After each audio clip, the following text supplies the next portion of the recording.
Olá, que a graça de Jesus esteja com você. Mais um dia, mais uma chance para começarmos o dia da melhor maneira possível, pesquisando na palavra de Deus a boa vontade de Deus para a nossa vida, pelo menos para esse dia.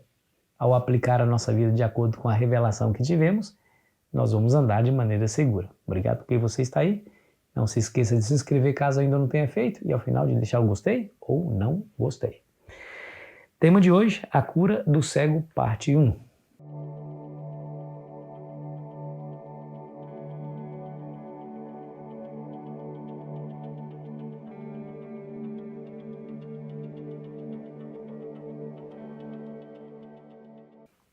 Jesus estava caminhando quando os seus discípulos viram um homem mendigando e ele era cego desde nascença.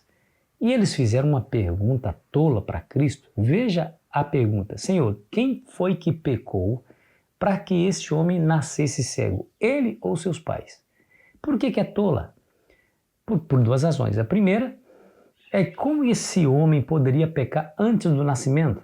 Quem foi que pecou? Ele ou seus pais? Segundo, eles colocavam todo tipo de enfermidade dentro do bojo do pecado, ou seja, toda doença é fruto direta do pecado. Eles não poderiam esquecer, por exemplo, do mandamento, quando diz que os judeus, os israelitas e todos nós, não deveríamos fazer imagens de esculturas, nem adorá-las, porque o Senhor Deus é Deus zeloso, que visita a maldade dos pais nos filhos até a terceira e quarta geração daqueles que me aborrecem, diz lá Êxodo 20, versículo 5. Eles não poderiam esquecer de Gease, Lembra o servo de Eliseu, que cobiçou os presentes que Naamã trouxe para Eliseu em forma de agradecimento pela cura que ele fez? Diz a Bíblia que Eliseu falou assim, já que você mentiu, já que você cobiçou, que a lepra de Naamã sai dele e passe a você e seus descendentes para sempre. Eles não poderiam esquecer do rei Uzias, melhor dizendo. Lembra do rei Uzias? Ele quis entrar no santuário para oferecer incenso, coisa que somente os sacerdotes podiam fazer, não podia entrar, ninguém podia entrar no lugar santo. Ele era rei, então, de maneira presunçosa, achando que como rei podia todas as coisas, forçou a entrada e quando ele colocou o pé no lugar santo, uma mancha de lepra saiu na sua testa. Eles não poderiam esquecer dessas histórias. E a história também você se lembra da história de Miriam, que se rebelou contra Moisés. Aí Deus chamou Moisés, Arão e Miriam na frente da tenda da congregação e diz, olha, se tem profeta entre vocês, a ele me comunica com visões e sonhos. Não, mas não é assim com o meu servo Moisés. Eu falo com ele frente a frente, cara a cara. Aí diz a Bíblia que a nuvem baixou e quando levantou-se novamente, Miriam estava leprosa, branca como a neve. Eles não poderiam esquecer dessa história. Claro, Jesus ele não nega a realidade de que muitas das enfermidades é provocada por erros, por pecados cometidos pelo próprio doente. Mas nem sempre é assim. Aí a resposta de Jesus aqui no capítulo 9,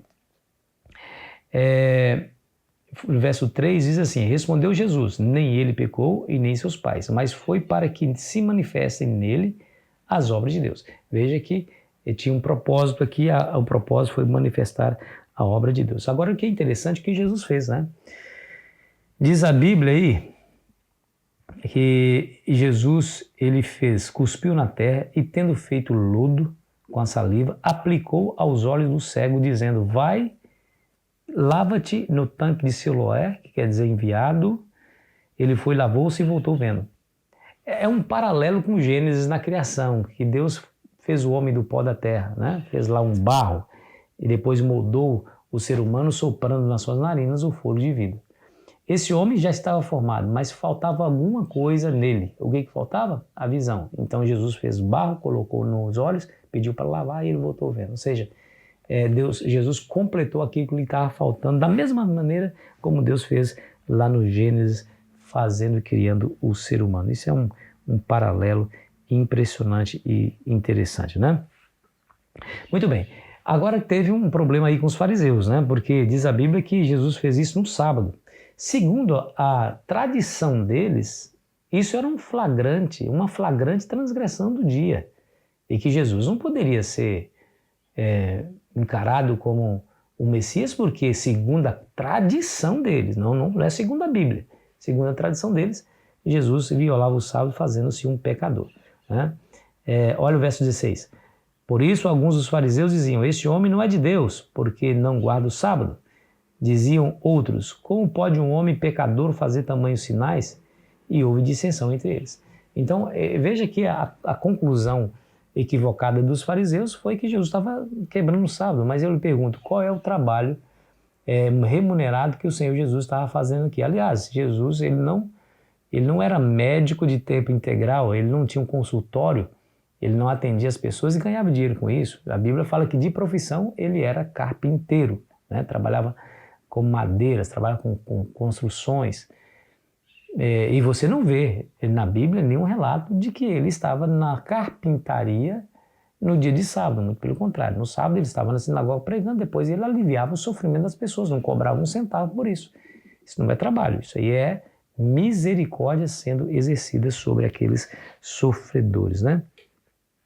E a conclusão deles foi que ele não podia vir de Deus, né? Porque não guardava o sábado, segundo a concepção deles, né? Segundo a Bíblia. Estou enfatizando que é importante. Mas as pessoas, ao virem os sinais, não concordaram, né? Como que um pecador pode fazer tamanhos sinais, né? Ai, queridos, houve ali uma divisão entre eles. O servo ficava cada vez mais cônscio de quem era Jesus, os fariseus cada vez mais confusos e cada vez mais cegos em relação a Jesus, né, e a sua verdadeira identidade. Mas o fato é que Jesus está trabalhando aqui com os seus discípulos e também, inclusive, com os fariseus que estavam ali por um motivo de pegá-lo em contradição, mas estava ali.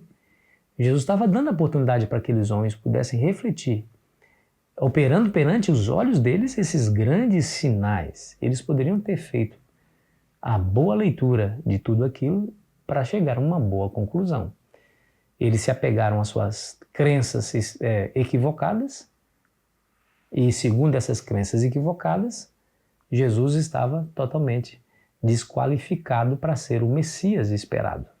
Por isso, cegaram-se ante a realidade de que Deus os estava visitando e negaram o Messias. Será que nós podemos fazer a mesma coisa? Será que nós não estamos também nutrindo no nosso coração alguma expectativa errada acerca de o que Deus quer de nós? Às vezes nós nos revoltamos com Deus quando Ele não nos atende prontamente à oração, diante de uma necessidade real. Pedimos para Deus e parece que o céu fica fechado. E aí concluímos, ou Deus não existe, ou Ele não é amor. Porque se Ele existe e não me ajuda, é porque não me ama.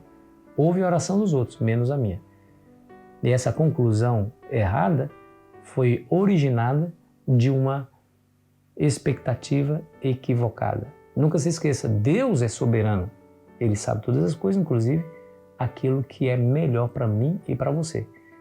Ele, como soberano, ele decide qual momento ele responde positivamente à nossa oração ou se ele diz não à nossa oração, porque ele sempre vai fazer o que é melhor para nós, a despeito que nós mesmos não sabemos que aquilo de fato vai redundar em bênção. Não se esqueça do princípio bíblico, que Deus age em todas as coisas para o bem daqueles que amam a Deus e daqueles que são chamados segundo o seu propósito. Vá para as suas atividades com esse pensamento no seu coração. Ore comigo. Querido Pai, nas Tuas mãos entregamos a nossa vida e pedimos que nos dê paciência, sabedoria e discernimento para fazer uma boa leitura das circunstâncias da nossa vida em nome de Jesus. Amém. Foi muito bom estar com você. Amanhã continuaremos a nossa jornada. Aproveite bem o seu dia.